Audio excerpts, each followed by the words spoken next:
Mara, let's start with you. Well, I think they did the right thing by taking that sentence out. There's nothing wrong with the president giving a speech on back-to-school day, inspiring students and telling them to work hard and achieve their goals, but there is something wrong about telling students that they should write essays about how they can help the president of the United States. I mean, that's just wrong, and it was some boneheaded bureaucrat in the Department of Education, you know, cooked that up, and they were right to take it down. You know, but to see the backsplash, if you will, from all these folks saying how wrong it is to raise the question that the president would try to indoctrinate students to his political agenda, and all this talk, you know, you see the left talkers out there saying how wrong it was to bring this up. Steve, the administration said, obviously we were wrong to put this in there in the first place. Yeah, I think this is a cave. Look, I mean, I'm like Mara. I'm not particularly troubled at the idea that President Obama would give a speech to the nation's school children.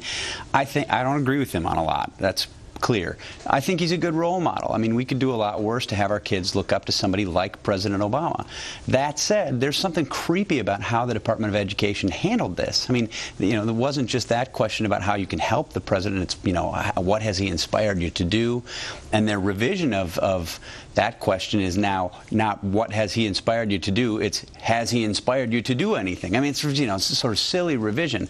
So you can see, given the amount of politicization I think we've seen from this administration broadly, you can see why people's concerns have been raised. But I do think some of the conservative talkers on this have gone overboard. I mean, you know, making accusations that I think aren't supportable. Charles. Look, this was never about content.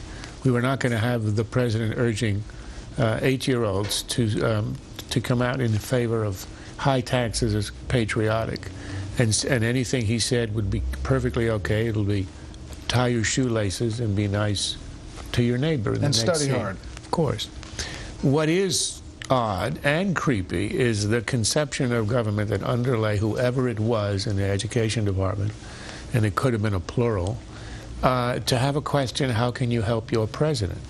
That is not innocuous. I mean, look, it's not going to do any real damage. It's not going to, we're not going to have people chanting poems about their dear leader. But the question is that kind of thing about a relationship between a child and a president is extremely odd. A child has a relationship with a parent or with a teacher, later a mentor or a coach, but not a president. A child swears allegiance to the flag and the republic for which it stands, but not the man who happens to be sitting in the White House.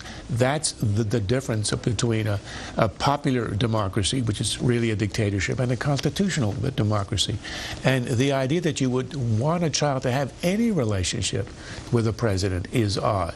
He shouldn't have any at all. He should have a relationship with his parents and teachers and friends, but not the president.